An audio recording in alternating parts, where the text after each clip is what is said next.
Election day is under a month out, and something that comes up a lot, I've heard it from people who watch MSNBC and come up to me, is, will this election stand? Will it be stolen? Will the playbook from 2020 and the big lie be somehow fortified? Take Senator Cotton and House Leader Johnson, Republicans who won't even say Trump lost. Can you say definitively here and now that Donald Trump did lose the 2020 election? Kristen, Joe Biden was elected president in 2020. It was an unfair election in many ways. Can you say unequivocally that Joe Biden won the 2020 election and Donald Trump lost? See, this is the game that is always played by mainstream media with leading Republicans. It's a gotcha game. There's nothing gotcha about addressing basic facts, and because the United States was an early innovator of democracy or partial democracy, it has a long tradition of making sure there are public concessions. That's what candidates in both parties always do when the results are clear, unless they exercise their legal rights, and if those fail, afterward they concede. Donald Trump is the only person from a major party to ever fail to do this, and what a failure it is. J.D. Vance, of course, then had to follow the Trump playbook. This is exactly the kind of stuff he used to warn against about Trump. Now he did it at the debate. MAGA Republicans, as I mentioned earlier in the broadcast, have a litmus test of lying about the election for Trump, while he himself basically ups his violent rhetoric. In less than 24 hours, Trump has raised claims of violence against Harris supporters, repeated vows to be a dictator part of the time, and pushed baseless conspiracy theories. Is there anybody here that's going to vote for Lion Kamala? Please raise your hand. Please raise it. Actually, I should say don't raise your hand. It would be very dangerous. We don't want to see anybody get hurt. I said, Sean, I only want to be a dictator for one day, and I'm going to close the borders and drill, baby, drill, and after that, I never want to be a dictator. You know, now a murderer, I believe this, it's in their genes. And we got a lot of bad genes in our country right now. This is all happening right now. And I've told you there will be a reason when and how we show things like this. We reported and fact-checked Donald Trump and J.D. Vance earlier in the broadcast. I showed you their issues with facts. This stuff, much of it false or incendiary, is also something that, in a way, they hope stays only inside the rallies, that people won't otherwise find out about it. Because some of this stuff, politically as well as factually, is bad for them. For a special discussion, we're joined by the award-winning director Rob Reiner and W. Kamau Bell, comedian, director, and an EP of an Emmy-winning series, United States Shades of America. Both are people who draw on culture and care about democracy. I think that's fair. Welcome. Thanks for having us. Thank you. I am unqualified to be next to Rob Reiner, but I'll do what I can. Oh, yes, you are. Oh, yes, you are. Respect. Mr. Bell, your thoughts on confronting and fact-checking this, not normalizing it, but not letting it disappear, as I pointed out, to the degree that people in mid-October say, well, it's really about liking tariffs or taxes or something. Well, it's a full package, is it not?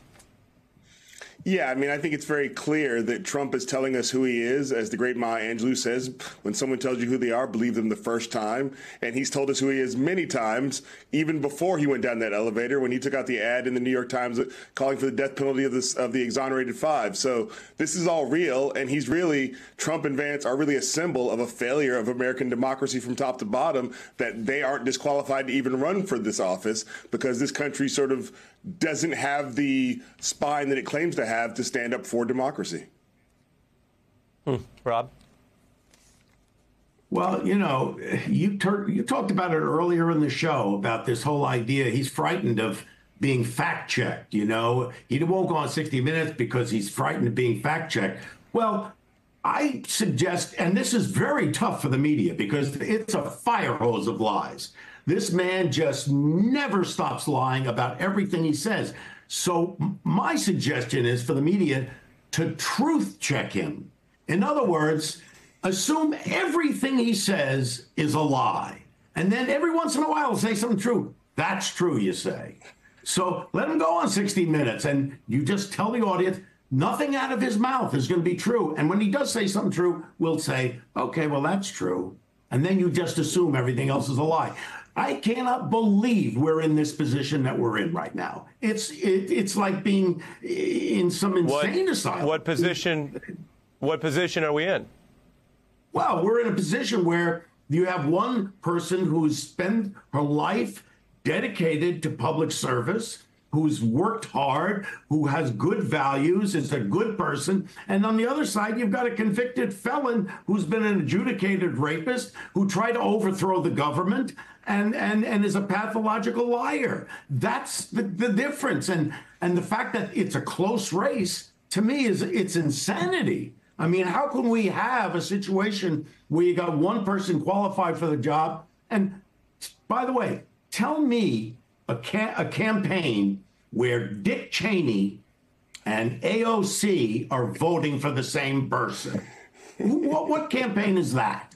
I mean, we're in Crazyville here. And the fact that it's that close is scary. It's really scary. So, Mr. Bell, how do you look at what's happening outside of the hardcore news and political environment? Do you think the contrast, as Rob sees it, is breaking through?